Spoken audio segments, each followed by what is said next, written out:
জানিয়ে দিব এই মুহূর্তে আমাদের হাতে এসেছে বাংলাদেশের গুরুত্বপূর্ণ আপডেট সংবাদের শিরোনাম। শুরুতেই থাকছে বেগম খালেদা জিয়ার জন্য আয়োজিত দোয়া মাহফিলে ভয়াবহ হামলা। এবারে জানিয়ে দিব মিয়ানমার সীমান্তে গুলি ও মাইন বিস্ফোরণের প্রতিবাদে টেকনাফে মশাল মিছিল।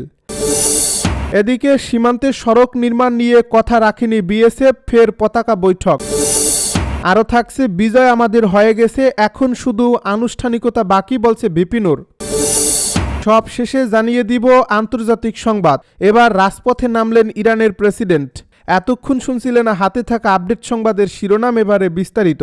তবে তার আগে অনুরোধ রইল ভিডিওটিতে একটি লাইক এবং কমেন্ট করে জানিয়ে দিন ভিডিও সম্পর্কে আপনার মূল্যবান মতামত। আরও জানিয়ে দিন ভিডিওটি কোথা থেকে দেখছেন বা কোন জেলা থেকে দেখছেন। খালেদা জিয়ার জন্য আয়োজিত দোয়া মাহফিলে ভয়াবহ হামলা। সাবেক প্রধানমন্ত্রী ও বিএনপির চেয়ারপারসন বেগম খালেদা জিয়ার রুহের মাগফিরাত কামনায় বাগেরহাটের মোংলায় আয়োজিত কোরআন খতম ও দোয়া মাহফিলে দুর্বৃত্তদের হামলার ঘটনা ঘটেছে। এ সময় দুজন আহত হয়েছেন। পরিস্থিতি নিয়ন্ত্রণে এলাকায় অতিরিক্ত পুলিশ মোতায়েন করা হয়েছে। সোমবার বিকেলে মোংলা হেলিপ্যাড মাঠে আয়োজিত এ দোয়া মাহফিলে এই হামলার ঘটনা ঘটে। বাগেরহাট ৩ আসনের স্বতন্ত্র প্রার্থী এম.এ.এইচ. সেলিম এ অনুষ্ঠানের আয়োজন করেন। এই ঘটনায় আহতরা হলেন রামপাল উপজেলার হুরকা ইউনিয়নের ছাত্রদলের সাবেক সহসভাপতি সোবাহান মোল্লা। প্রত্যক্ষদর্শী ও পুলিশ সূত্রে জানা যায়, দোয়া মাহফিল শুরুর আগেই একদল দুর্বৃত্ত প্রায় ১৫০০ মানুষের জন্য প্রস্তুত করা খাবার লুট করে নিয়ে যায় এবং বেশ কিছু খাবার নষ্ট করে ফেলে। এতে বাধা দিতে গেলে দুর্বৃত্তদের হামলায় ২ জন আহত হন। এই হামলার সময় উপস্থিত লোকজন প্রাণ বাঁচাতে মোংলা থানাসহ আশপাশের বিভিন্ন স্থানে আশ্রয় নেন। খবর পেয়ে মোংলা থানা পুলিশ ও নৌবাহিনীর সদস্যরা দ্রুত ঘটনাস্থলে পৌঁছে পরিস্থিতি নিয়ন্ত্রণে আনেন। ফের সংঘর্ষের আশঙ্কায় এলাকায় অতিরিক্ত পুলিশ মোতায়েন করা হয়েছে। আহত সোবহান মোল্লা জানান, এই হামলার সময় জীবন বাঁচাতে তিনি মোবাইল ফোন ফেলে থানার ভেতরে আশ্রয় নেন। পরে পুলিশ তাকে উদ্ধার করে হাসপাতালে ভর্তি করে। মিয়ানমার সীমান্তে গুলি ও মাইন বিস্ফোরণের প্রতিবাদে টেকনাফে মশাল মিছিল। মিয়ানমার সীমান্ত থেকে গুলিতে বাংলাদেশি শিশু আহত ও স্থল মাইন বিস্ফোরণে বাংলাদেশি নাগরিক আহত হওয়ার প্রতিবাদে কক্সবাজারের টেকনাফ উপজেলার হোয়াইকাং স্টেশনে মশাল মিছিল করেছেন স্থানীয়রা। এ সময় বিক্ষুব্ধ জনতা সড়কের ওপর টায়ার জ্বালিয়ে প্রতিবাদ জানায়, যার ফলে প্রায় আধা ঘন্টা সড়কের দুপাশে যান চলাচল বন্ধ থাকে। সোমবার সন্ধ্যা ৬টার দিকে হোয়াইক্যাং বাজার থেকে ছাত্র জনতার উদ্যোগে এই মশাল মিছিলটি শুরু হয়ে তেতছি ব্রিজ এলাকায় গিয়ে শেষ হয়।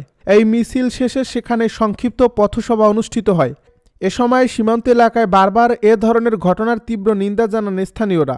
বিষয়টি সমাধানে দ্রুত পদক্ষেপ গ্রহণের আহ্বান জানান। তারা জানান, সীমান্ত এলাকায় বারবার গুলি ও বিস্ফোরণের ঘটনায় এলাকাবাসীর মধ্যে আতঙ্ক বিরাজ করছে। সমস্যা সমাধানে নিরাপত্তা জোরদারের আহ্বান জানান তারা। সীমান্তে সড়ক নির্মাণ নিয়ে কথা রাখেনি বিএসএফ, ফের পতাকা বৈঠক। কুড়িগ্রামের ফুলবাড়িতে খলিশা কোটল সীমান্তে আন্তর্জাতিক আইন লঙ্ঘন করে রাস্তা নির্মাণকে কেন্দ্র করে বাংলাদেশ বর্ডার গার্ড ও ভারতের সীমান্তরক্ষী বাহিনীর মধ্যে ব্যাটালিয়ন পর্যায়ের পতাকা বৈঠক অনুষ্ঠিত হয়েছে। সোমবার বিকেলে নাওডাঙ্গা ইউনিয়নের খালিশা কোটাল সীমান্তে এ বৈঠক হয়। বিজিবি জানায়, বিজিবির আমন্ত্রণে প্রায় ৩০ মিনিট ব্যাপী এ বৈঠকে উভয় দেশের সীমান্ত সংক্রান্ত বিভিন্ন ইস্যু নিয়ে আলোচনা করা হয়। এ বৈঠকে ভারতের পক্ষে উপস্থিত ছিলেন বিএসএফের ৩ ব্যাটালিয়নের কমান্ডার কে রাও ও বাংলাদেশের পক্ষে ছিলেন ১৫ বিজিবি ব্যাটালিয়নের অধিনায়ক লেফটেন্যান্ট কর্নেল মেহেদি ইমাম। স্থানীয় ও বিজিবি সূত্রে জানা যায়, গত বুধবার গভীর রাতে খলিশা কাটাল সীমান্তের ওপারে কুরসাহাট দিনাহাটা যাওয়ার মূল সড়কের কৃষিমত করালা এলাকায় প্রায় ১ কিলোমিটার অংশে ৪ লেনের রাস্তা নির্মাণের লক্ষ্যে বিপুল পরিমাণ সরঞ্জাম নিয়ে বিএসএফ সদস্যরা জড়ো হয়। বিষয়টি জানতে পেরে বিজিবি বৃহস্পতিবার বিকেলে এর প্রতিবাদ জানায়। এ প্রতিবাদের মুখে কিছু সময়ের জন্য কাজ বন্ধ রাখা হলেও গভীর রাতে পুনরায় নির্মাণ কাজ শুরু করা হয়। অভিযোগ রয়েছে, আন্তর্জাতিক আইন লঙ্ঘন করে বিএসএফ গোপনে সার্চ লাইট জ্বালিয়ে রাতের অন্ধকারে দ্রুত নির্মাণ কাজ সম্পন্নের চেষ্টা চালায়। এই ইস্যুতে খালিশা কোটাল সীমান্তে এর আগেও কয়েক দফা বিজিবি বিএসএফের মধ্যে পতাকা বৈঠক অনুষ্ঠিত হয়। ওই বৈঠকে কাজ বন্ধ রাখার প্রতিশ্রুতি দেন বিএসএফের ৩ ব্যাটালিয়নের অধীনে মেঘনা নারায়ণ কুটি কোম্পানির কমান্ডার। তবে এরপরও গোপনে কাজ চালিয়ে যাওয়ায় সোমবার ব্যাটালিয়ন পর্যায়ের পতাকা বৈঠক অনুষ্ঠিত হয়। এ বৈঠকে সীমান্ত পরিস্থিতি সহ বিভিন্ন বিষয় নিয়ে আলোচনা হয়। স্থানীয়রা জানান, নির্মাণাধীন সড়কটি সীমান্তের একেবারে নিকটবর্তী এলাকায় অবস্থিত। আন্তর্জাতিক মেইন পিলার 934-এর সাব পিলার 1 থেকে 11S পর্যন্ত এলাকায় কোথাও 70 গজ, কোথাও 20 থেকে 60 গজ এবং কোথাও প্রায় 100 গজ পর্যন্ত বাংলাদেশের ভূখণ্ড রয়েছে, যার ফলে আন্তর্জাতিক আইনের আওতায় ওই এলাকায় নতুন রাস্তা নির্মাণের সুযোগ নেই। বিজয় আমাদের হয়ে গেছে, এখন শুধু আনুষ্ঠানিকতা, বলছে ভিপি নূর। পটুয়াখালী 3 আসনের বিএনপি জোট মনোনীত প্রার্থী ও গণ অধিকার পরিষদের সভাপতি নুরুল হক নূর বলেছেন, বিজয় আমাদের হয়ে গেছে, এখন শুধু আনুষ্ঠানিকতা হবে ইনশাল্লাহ। আপনাদের নিয়ে কাজ করতে চাই, আপনাদের পাশে থাকতে চাই। সোমবার রাত 10টার দিকে পটুয়াখালীর 10 মিনা উপজেলার বাঁশবাড়িয়া ইউনিয়নের গসানি গ্রামে এক ওরস মাহফিলে তিনি এসব কথা বলেন। এ ওরসে গিয়ে তিনি বলেন, আমি যেমন ওয়াজ মাহফিলে গিয়েছি তেমনি ওরস মাহফিলে গিয়ে এসেছি, বিভিন্ন জায়গায় যাই, আপনাদের এখানে এসেছি, এটাই আমাদের দেশের বৈচিত্র্য। এখানে বাউল সহ অনেক ধরনের বিভিন্ন ধরনের সংঘ ও সংগঠন আছে, প্রত্যেক মানুষ ও কমিউনিটির স্বাধীনতা আছে কথা বলার, অনুষ্ঠান করার। এ সময় তিনি বলেন, কাউকে বাধা দেওয়া বা গায়ের জোরে কারোর উপরে হামলা করা, কারোর অনুষ্ঠান ভঙ্গুর করার ঐধ্যতা আমরা দেখাবো না। এতে সমাজ বিশৃঙ্খল হবে, নৈরাজ্য বাড়বে। আমরা এখানে আসার মূল কারণ একটাই, আপনাদের প্রতি সংহতি ও সমবেদনা জানানো, আপনাদের পাশে থাকব দল মত ধর্মবর্ণ নির্বিশেষে। তিনি বলেন, 10 মিনা গলাচিপা অঞ্চলে হিন্দু কম, তারা একটু নিরিবিলি থাকে, ব্যবসা বাণিজ্য করে, তবে রাজনৈতিক পট পরিবর্তনের পরে আমরা দেখেছি তাদের ব্যবসা বাণিজ্য হামলা হয়, ঘরবাড়িতে হামলা হয়, এলাকায় থাকতে পারে না। 5 আগস্টের পর গলাচিপায় ব্যবসায়ী বেশিরভাগ হিন্দু, তাদের সঙ্গে দেখা সাক্ষাৎ করে বলেছিলাম যে ধর্মীয় পরিচয়ের কারণে বা কোনো হিন্দু সম্প্রদায়ের লোক আক্রান্ত হলে আমাকে জানাবেন। এবার রাজপথে নামলেন ইরানের প্রেসিডেন্ট। এবার রাজপথে নেমেছেন ইরানের প্রেসিডেন্ট মাসুদ পেজেশকিয়ান। দেশটির রাজধানীতে হাজারো মানুষের উপস্থিতিতে এক বিরাট সমাবেশ অনুষ্ঠিত হয়েছে। এই সমাবেশে অংশ নিয়েছেন প্রেসিডেন্ট পেজেশকিয়ান। সোমবার আল জাজিরার এক প্রতিবেদনে তথ্য জানানো হয়েছে। প্রতিবেদনে বলা হয়েছে, ইরানের বিভিন্ন শহরে সরকারপন্থীরা সমাবেশ করেছেন। রাষ্ট্রীয় সংবাদ মাধ্যমে এসব সমাবেশের ভিডিও প্রচারিত হয়েছে।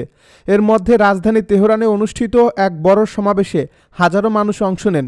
প্রেসিডেন্ট মাসুদ পেজেশকিয়ান তেহরানের ওই সমাবেশে উপস্থিত ছিলেন। তাকে রাস্তায় মিছিলরত মানুষের সঙ্গে হাঁটতে এবং জাতীয় পতাকা হাতে থাকা নাগরিকদের সঙ্গে শুভেচ্ছা বিনিময় করতে দেখা যায়। এর আগে প্রেসিডেন্ট পেজেশকিয়ান সোমবার জাতীয় প্রতিরোধ মিছিলে অংশ নিতে দেশবাসীর প্রতি আহ্বান জানিয়েছিলেন। 2 সপ্তাহ আগে শুরু হওয়া প্রাণঘাতী সহিংসতার বিরুদ্ধে অবস্থান জানাতেই এই কর্মসূচির ডাক দেওয়া হয়। একই সঙ্গে তিনি দেশে ক্রমবর্ধমান অর্থনৈতিক অসন্তোষের বিষয়টি সমাধানে অঙ্গীকার করেছেন। প্রেসিডেন্ট বলেন, তার সরকার বিক্ষোভকারীদের কথা শুনতে প্রস্তুত, তবে তিনি সবাইকে সতর্ক করে বলেন যেন দাঙ্গাবাজ ও সন্ত্রাসীরা পরিস্থিতির সুযোগ নিয়ে বিশৃঙ্খলা সৃষ্টি করতে না পারে। এর আগে বিক্ষোভের মধ্যে বড় ঘোষণা দিয়েছিলেন ইরানের প্রেসিডেন্ট মাসুদ পেজেশকিয়ান। তিনি দেশ জুড়ে টানা 2 সপ্তাহের সহিংস বিক্ষোভের মধ্যে দেশের দুর্বল অর্থনীতি পুনর্গঠনের প্রতিশ্রুতি দিয়েছিলেন। তিনি বলেছিলেন, তার সরকার জনগণের কথা শুনতে প্রস্তুত এবং চলমান অর্থনৈতিক সংকট সমাধানে কার্যকর পদক্ষেপ নেবে। রোববার আল জাজিরার এক প্রতিবেদনে এ তথ্য জানানো হয়। রাষ্ট্রীয় টেলিভিশনে দেওয়া এক সাক্ষাৎকারে পেজেশকিয়ান বলেন, যুক্তরাষ্ট্র ও ইসরায়েল দেশের অভ্যন্তরীণ অস্থিরতা উস্কে দিতে ভূমিকা রাখছে। একই সঙ্গে তিনি বলেন, সরকারের লক্ষ্য অর্থনৈতিক সমস্যার সমাধান করা হলেও সহিংসতা ও বিশৃঙ্খলা কোনোভাবেই মেনে নেওয়া হবে না। গত ডিসেম্বরের শেষের দিকে ইরানের মুদ্রার বড় ধরনের অবমূল্যায়নের পর দেশটিতে বিক্ষোভ শুরু হয়। দীর্ঘদিনের অর্থনৈতিক চাপের মধ্যে হঠাৎ মুদ্রার পতনে নিত্যপণ্যের দাম ও মূল্যস্ফীতি বেড়ে গেলে সাধারণ মানুষের ক্ষোভ চরমে পৌঁছায়। শুরুতে জীবনযাত্রার ব্যয় বৃদ্ধির প্রতিবাদ হলেও পরবর্তীতে এসব আন্দোলন সরকার বিরোধী রূপ নেয়। প্রেসিডেন্ট পেজেশকিয়ান বলেন, মানুষের উদ্বেগ রয়েছে, আমাদের উচিত তাদের সঙ্গে বসা এবং দায়িত্ব থাকলে তাদের সমস্যার সমাধান করা। তবে আরও বড় দায়িত্ব হলো কিছু দাঙ্গাবাজ যেন পুরো সমাজকে ধ্বংস করতে না পারে তা নিশ্চিত করা।